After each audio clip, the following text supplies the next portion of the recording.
Hello Internet, welcome back to our sand table project. If you're not familiar with this project, this is the second video I think in this series. And so what we're building is a coffee table, at least that's the end goal. This is sort of a Unity prototype of a future project that I want to build out of real things. And so we're just using Unity as a way to prototype this tool so that we don't spend a bunch of money on resources when the actual idea doesn't work out. So hopefully this gives us some ideas on what works, what doesn't. And yeah, that's what we're doing. But this is sort of the general idea. We have this, I guess, two pivots. So one long arm and then one shorter one attached to that, and they both spin. And then attached to that is going to be some sort of marble, and that's going to trace a path through sand. So if you've ever seen those like spiral graph things where you put a pencil or something inside of some gears and move it around, you get patterns like this. And so we're trying to do that, but we're trying to do that with stepper motors and marbles and magnets, because why not? And so the idea here is instead of this trail here, you would see a path through the sand. And so what I'm trying to do is turn this into a game, and this is just something that spins in a circle. And so the idea, at least what I'm thinking, is we can put some gates in here.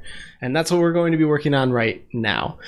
So the idea is we want to be able to insert a set of gates around this circle and then regenerate them as you pass through them.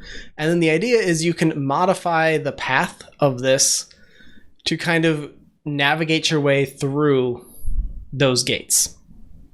And so we'll see how this goes. I'm not entirely sure, and we can kind of tweak things as we go. But really, there's two steps here. First, we need something that is going to procedurally generate a number of gates around this. I don't know how many would be good.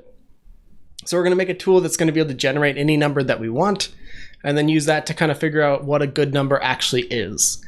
And then after that, we want to generate something that can actually make those gates select where the barrier is going to be.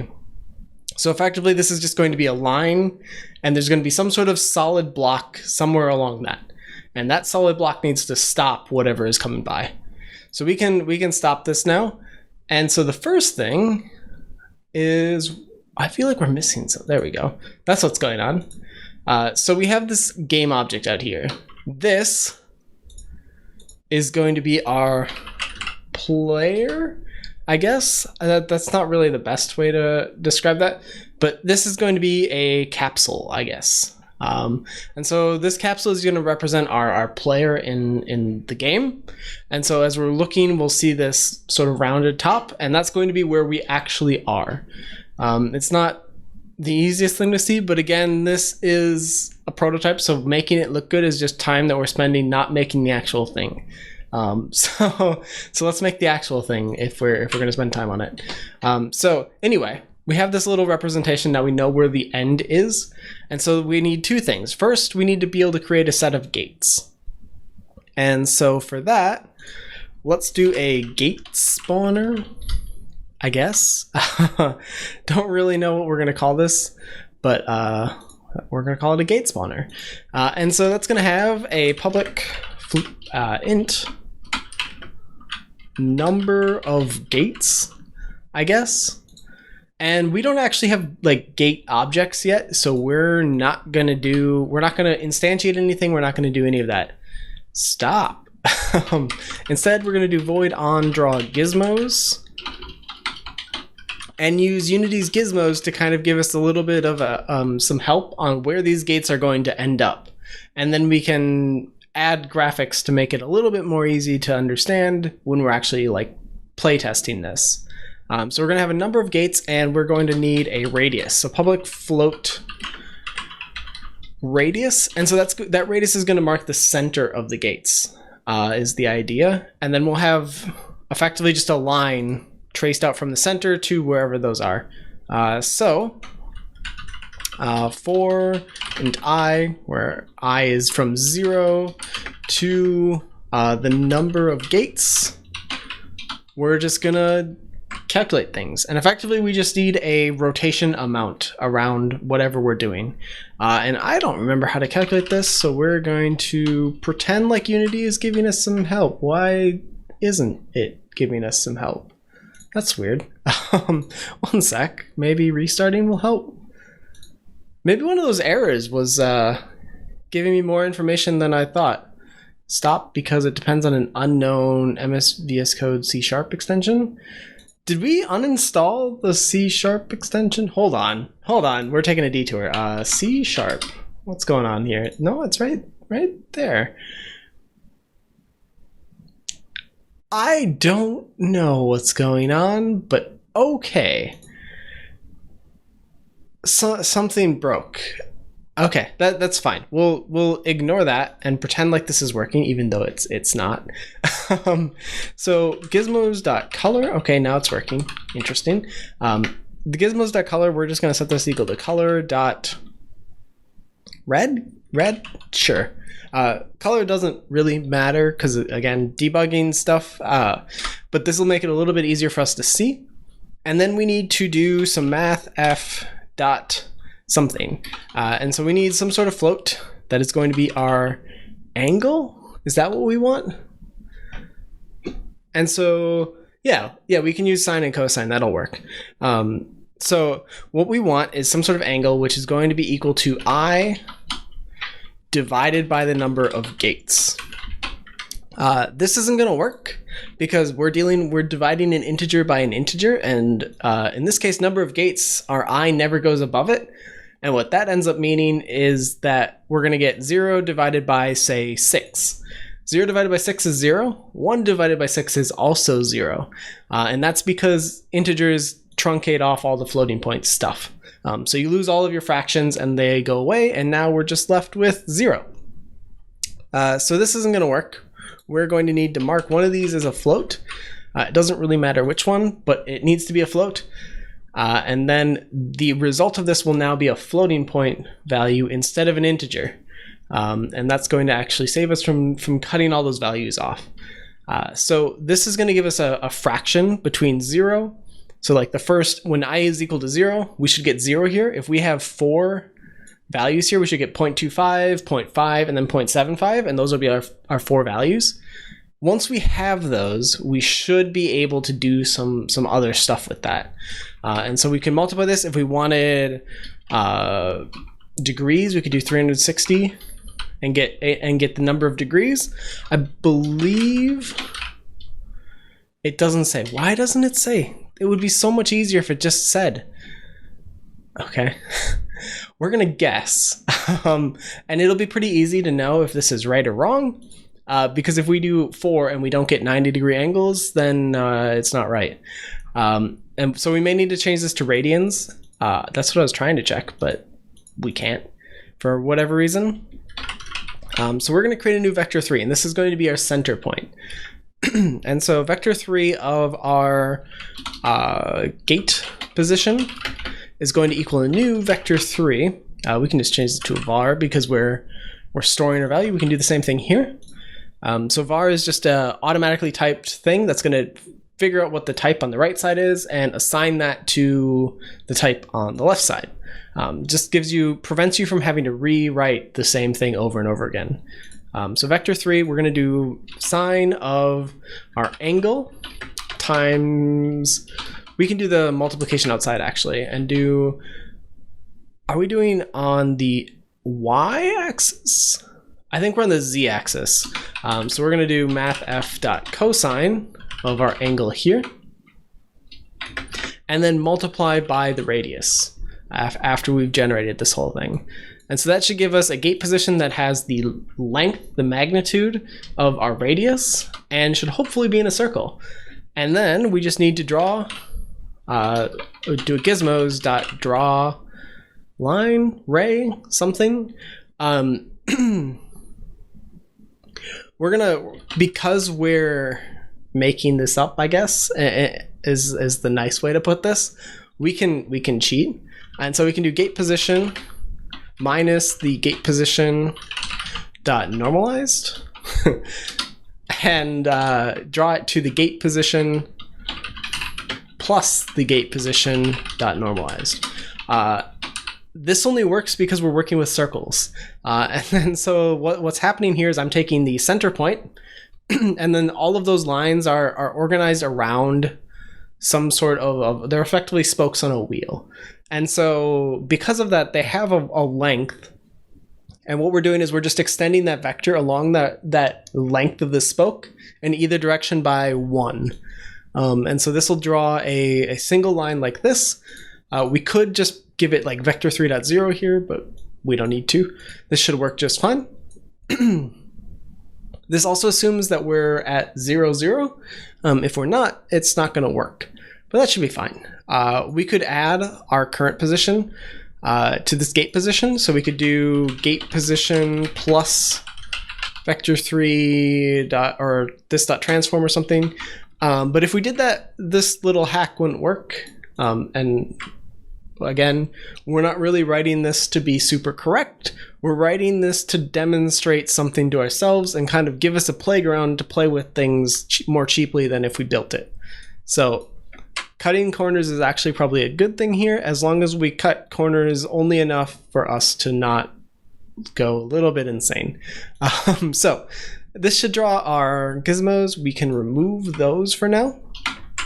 We'll probably re-add the start to actually do the spawning of stuff, but this will give us a way to kind of debug this.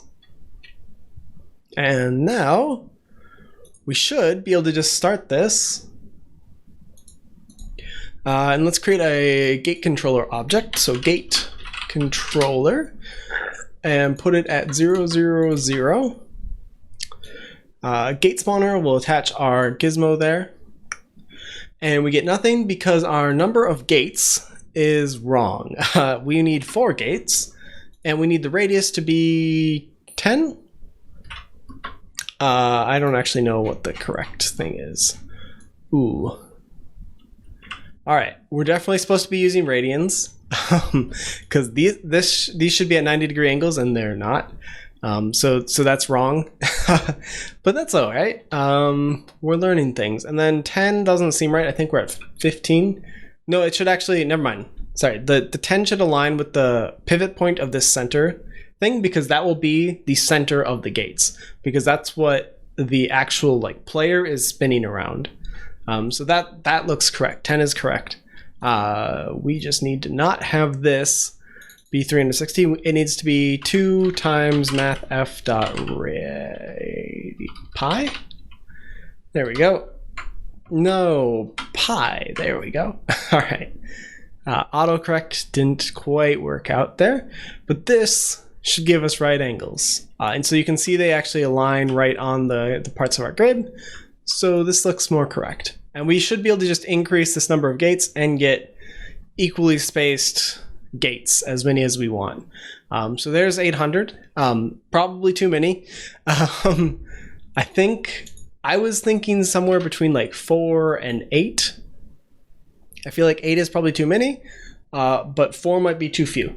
So we'll play with it and kind of look for what looks good aesthetically, but also what looks good playing wise. Problem is, when we actually play, you can't tell what's going on because there's no physical gate there. We didn't spawn anything. We didn't create any actual objects. It's just here, and so these don't actually help you that much. So what we need to do is actually add a gate. So let's create a gate and do gate, and we will save this as a prefab. But first, how do we want to do this? There's a few ways we could do this, and I don't know what's the best way. Let's see here. Sphere, capsule, quad, plane, just a bunch of things. I'm going to add a cube to this and make it 10 wide. Sure. we'll pretend like this is a good idea. And so that should be our gate for now. And we will save it as a prefab to our assets. Why not? Again, not really worrying about doing this. We're mostly focusing on speed and getting this done. I say speed, but I'm talking through it, so it's going to take a little bit longer. We're going to change this onDraw gizmos a little bit, and we're not going to do most of it anymore. Instead, we're going to get a list. Is that what we want? A list of gates. So vector 3 of gate positions. So we're going to do get gate positions like this. And we're just going to plug all of this in here. We're not going to use all of it, but it's easier if we just do this. And so what we need to do is not do anything with actual gizmos. We're not going to be rendering gizmos here. Instead, we're going to be modifying a list. And so I'm going to create a new list. So var gate positions equals a new list of vector3s. And we're going to actually give this an explicit size, I think, because we know how many things are going to be here. We could just use an array. We might as well just use an array. There's not really any reason we shouldn't. So let's just do let's just do an array. Why not? It's been a while since I've done that. So we'll explore. So new vector3 of that, and we're going to return an IEnumerable of vector3. And so an IEnumerable is an interface type, and that's just going to be something that you can iterate over that is going to contain a specific type. That includes like lists or hash maps or dictionaries or arrays or pretty much anything that you can kind of go that has a series of things. It kind of limits what it is, but the nice thing is it masks what your return type is. So in this case, we don't care. All the functions are going to be written as if we were returning a list or a vector or an array or whatever else we want. So there's no real distinction as far as everything that consumes this function, what's going to happen. So we're going to go quick, but then I did this. Anyway, we do this, and instead of this gate position being drawn into a gizmo, we're going to write it into this array. So we're going to do gate positions at position I equals our gate position. And so that just saves this vector that we calculated into there. And then we just need to return it. So return our gate positions. And now we have this set of things that we can get at pretty much any time. And so what we want to do is remove all of this. So we can just do for each.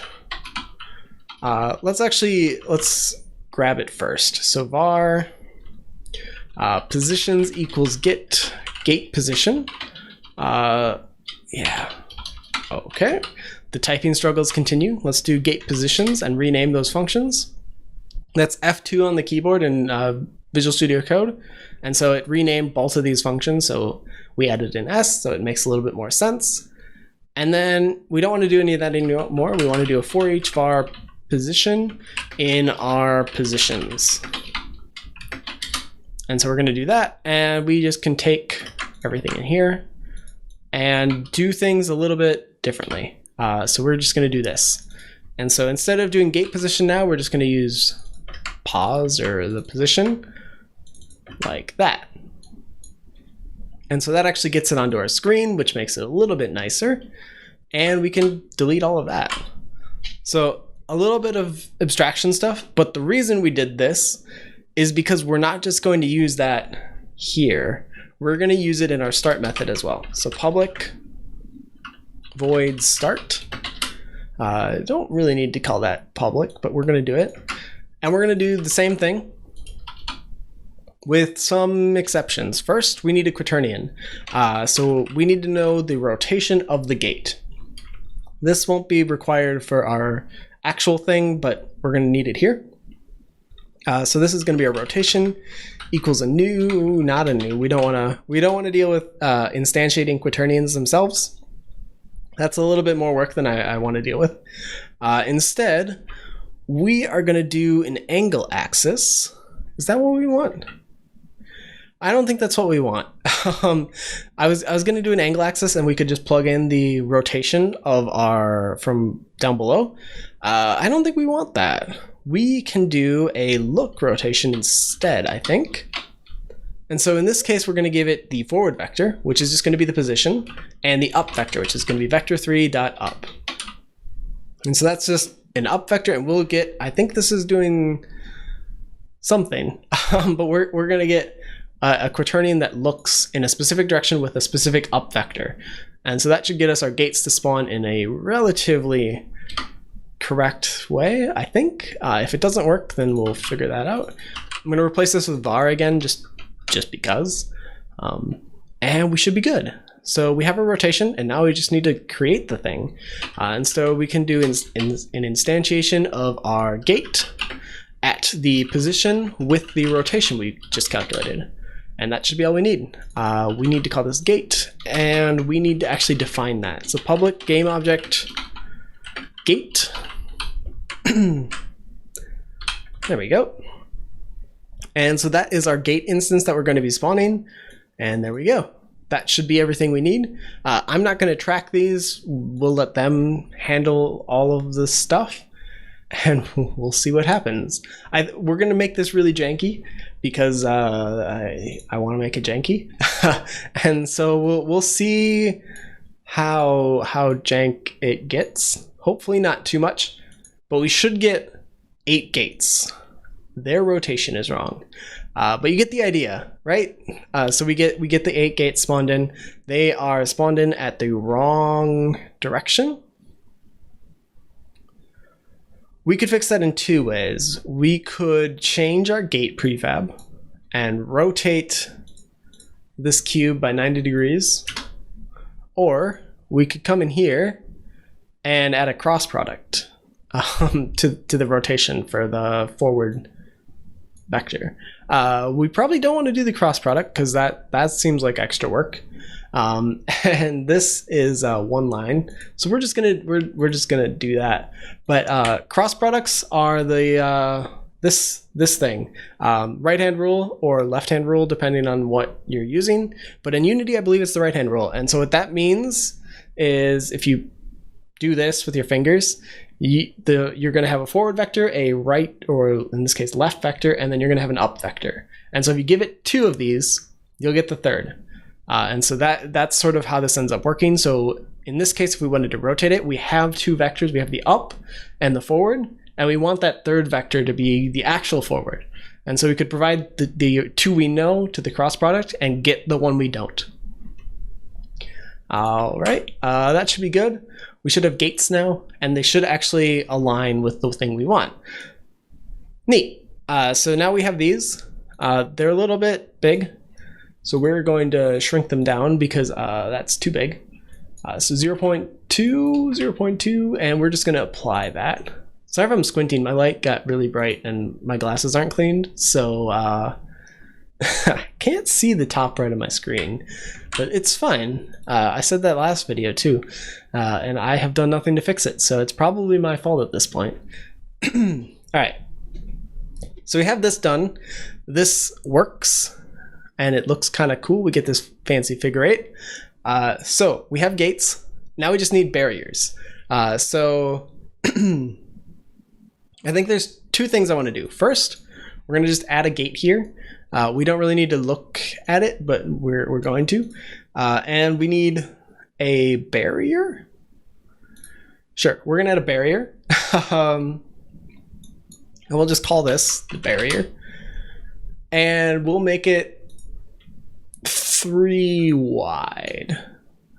So we'll do 1 and 3. I suppose I could have just changed the scaling because I scaled along the x-axis.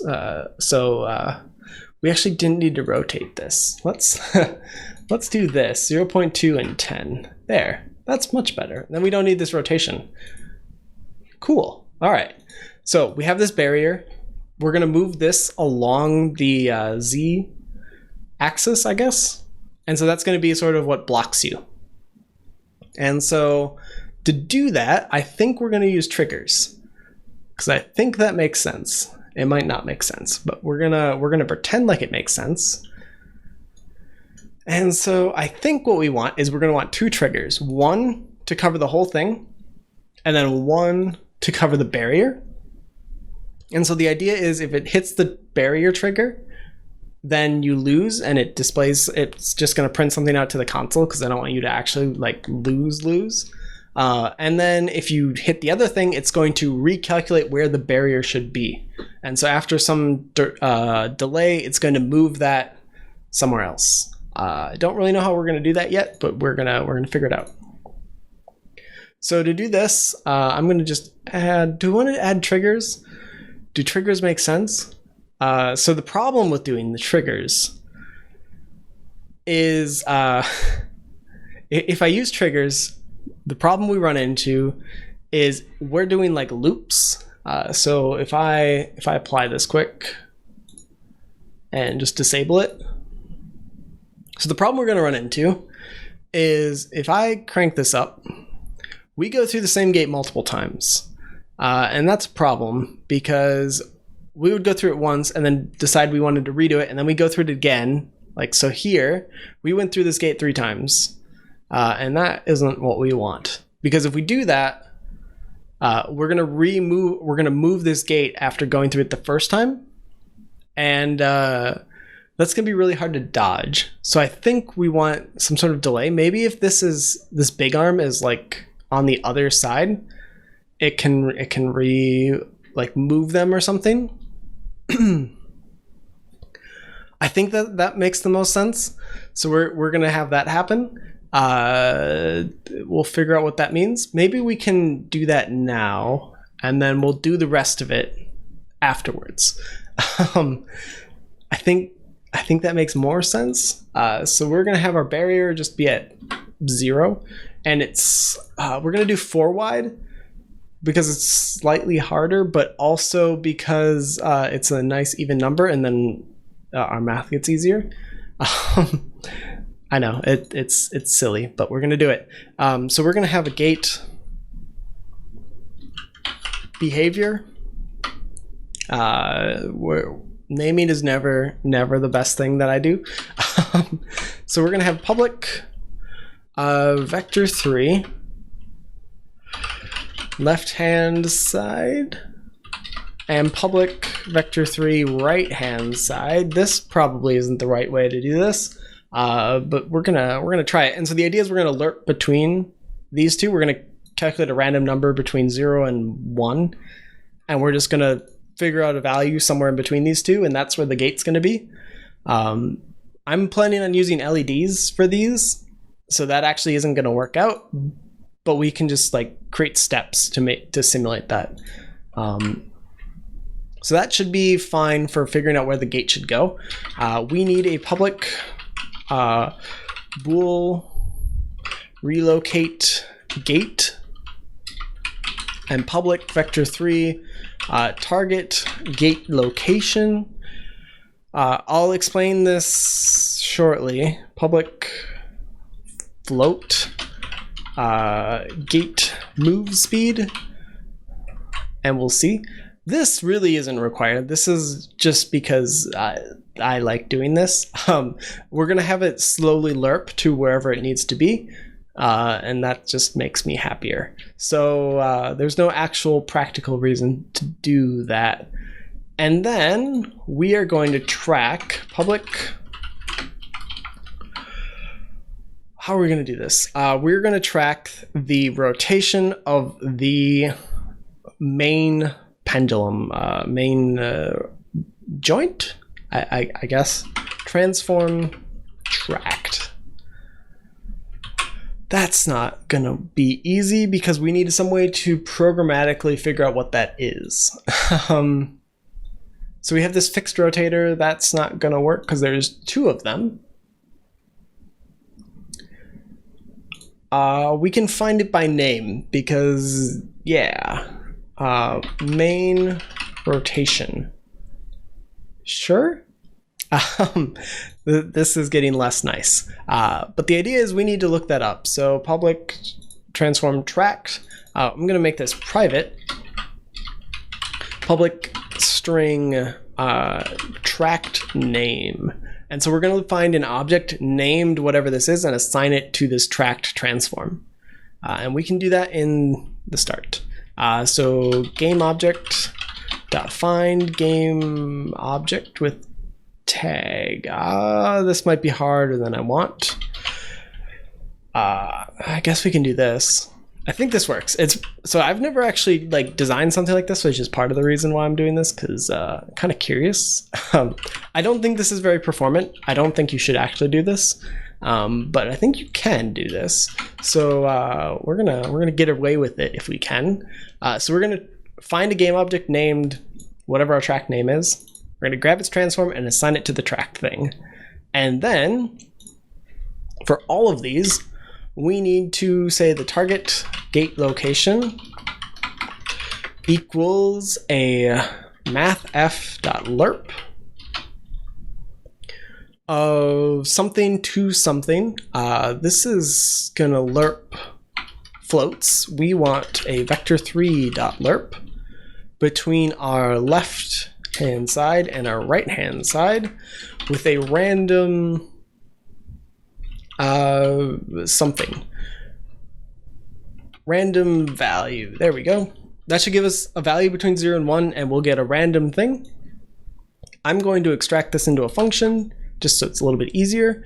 Extract method.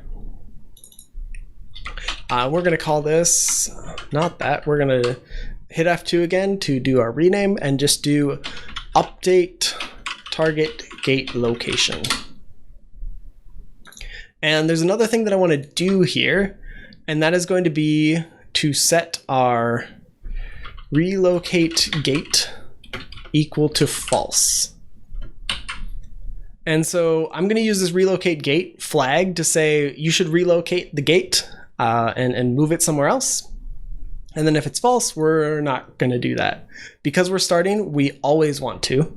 But this will prevent us from constantly changing it when my condition is not correct. And so what we want is to calculate some sort of dot product. And so a dot product is going to work with vectors. And so if you have two vectors in the same direction, what it's going to do is give you 1. Assuming normalized vectors, it's going to give you 1 if they're both in parallel with one another. It's going to give you 0 if they're perpendicular and -1 if they're in the opposite direction. And so what you can use that for is, in this case, we're going to see if our pendulum arm is facing the same direction as our gate. And we can use that by comparing their transform locations. If they're the same, we don't want to update the gate. But if they're more than 90 degrees apart, they're going to be on the backside. We're going to want to update that. And so that's going to give us 90 degrees effectively to kind of go backwards through our gate. And then after that point, it will update again and move it. And then we have the extra 270 degrees because of the way circles work. I don't know a better way to say that. We'll get 270 degrees to kind of correct our current trajectory further for our marble or whatever we're using. So we need a dot product. I'm going to calculate this every frame because I don't think it's going to be that big of a deal. We're doing it 8 times or something. So we're going to do a float dot equals vector3 dot dot of our transform. We're going to do tracked dot forward. So the forward vector of that tracked object. And then this dot transform dot position. I had mentioned that we were talking about normalized vectors for this. We don't care about that because all we care about is positive or negative. And so if the vectors are in opposite directions of one another, there's a greater than 90 degree difference, they're going to be negative. The result of the dot product should be negative. And we don't care about the length of that dot product. We just care if it's negative or positive. And so we can just leave it at that. So if dot is greater than 0, then we want to relocate gate equals true. So this is just going to turn that flag back on for us. Otherwise, if the dot is less than or equal to 0, then if the relocate gate is true, then we want to update the target gate location. And so this should change where our gate is intending to be and should move it to that point. And then the only other thing we need to do is, regardless of where we are, we need to move the gate into the correct position. And so this should work by taking the target gate location and lerping towards that by some speed. And so we're going to take our tracked, the gate, relocate gate. That's no. What did we call it? I completely forgot. We didn't call it anything. That's why I don't find it. Public transform our gate. And so we're going to take the gate and we're going to move it to this target gate location every frame by this gate move speed. There's a number of ways we can do that. So gate dot transform dot, it's already a transform. We can just take the position equals a vector3 dot lerp.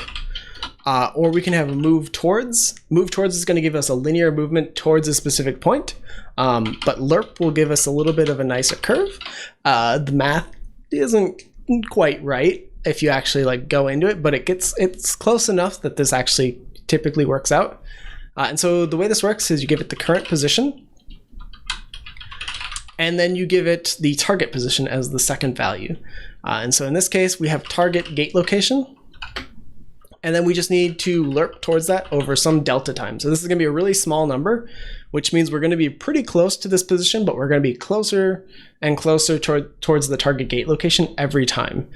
And so because if you assume that this time, that delta time is the same, let's say 0.1, every single step, every single frame, the first time, if you have 10 units between you, you're going to step a full unit. You're going to get to 9 units away.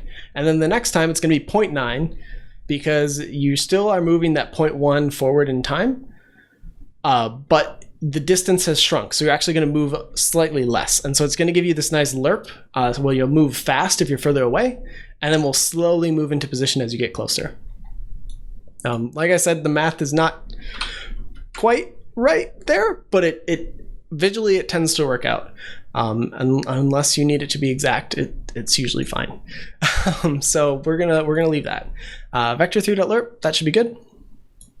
The only other thing we need is the move speed, and this is gonna just let us tweak how fast this transition is for us, and we can either make it faster or slower or whatever we want. But that should be it, I think. We'll see, I guess. What we should see is a bunch of things move, and then as we move around in a circle, it should be fine. We're using this longer pendulum arm. It's not really a pendulum, but we're using this longer one, not the one that can change directions and do other things. And so that should prevent us from getting weird behavior by doing this. It should just work. At least I hope. So let's take our gate and let's actually update this to make it work. So we have the gate behavior. Let's attach that. Let's grab our barrier and assign it to the gate. Gate move speed, we need this to be something that isn't 0, so 5. Target gate location, we don't care about that right now. Relocate gate, also don't care about that. That isn't something that we're going to work on. Left-hand side and right-hand side can be, I think, 3 and -3. This doesn't matter whether we go one direction or another. Left and right-hand side is just sort of a helper thing. We can plug in whatever values we want. It's just going to pick a value in between the two. Effectively draw a line between them and pick one. And then we want main rotation as the name of our tracked name. So main rotation. I don't know if that works. That's the only thing that I'm kind of slightly curious about, but we'll try it and find out. So I applied all of that. We should just be able to start this and hopefully get results. I missed something. Oops. This doesn't work. I should have known this, but let's see here. The target gate location, where is it? Update target gate location.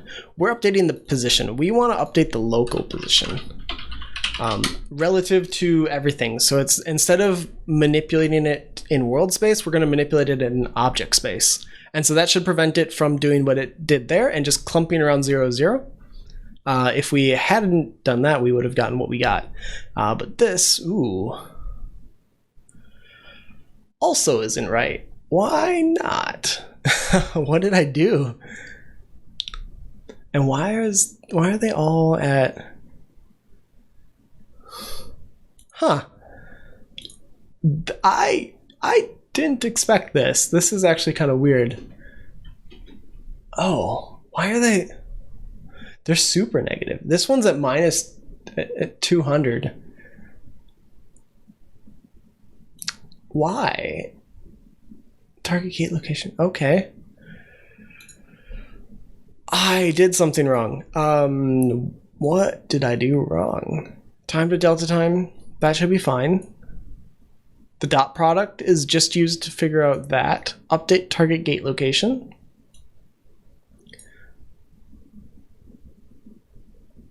Random dot value. Maybe that's not right. I don't know what else could be wrong. Let's make this public, just so I have some extra debug information. And we could probably tune the number of gates down a bit. They all seem to kind of go to the same spot. So we're tracking the main rotation object. And why is the... Oh, okay, there we go. So there's this.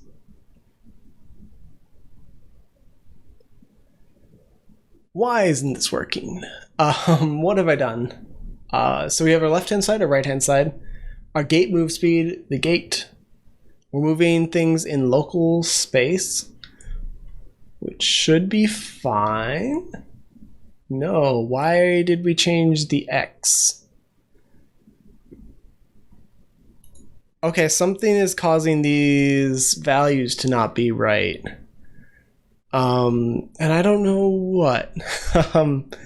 That's weird. Oh. Is this correct? Gate at local position. Did I assign the gate to the wrong thing? No. Barrier.transform. Oh, wait. Hold on. There we go. This should be local position as well. That's why we're getting weird behavior. Because we're, doing awful things there. That's not right at all. This should be better. We'll see, but hopefully it is better. So if we start this, we get this, and so you can see as they go onto the wrong side, to the opposite side, they shift, they change their position, and so it kind of looks like pistons or something almost. But I kind of like the effect. They might be a bit big, but you kind of get the idea. And now I guess in the next video, we can look at taking triggers to actually detect whether you win or lose. And then once we have that, we pretty much have a game. And so we can actually tweak it down to the point where it's something we can actually build. But I think this is probably enough. It's gone on for a bit, and hopefully we've covered a few interesting things that maybe you haven't worked with or have learned new things, because that's sort of the point. So hopefully this is cool. Hopefully you can use some of this stuff. And if you have ideas for this project, I would love to hear them, because this is something that, like I said, this is like a demo prototype thing. And so I don't know what works and what doesn't, and what would be cool and what wouldn't be. But this is sort of what I had in my head. And so we're just kind of getting that out there, and then we'll see what's fun, and then we'll actually build the real thing. So that's pretty much it. So I guess I will see you in the next video. So until then, see you, internet.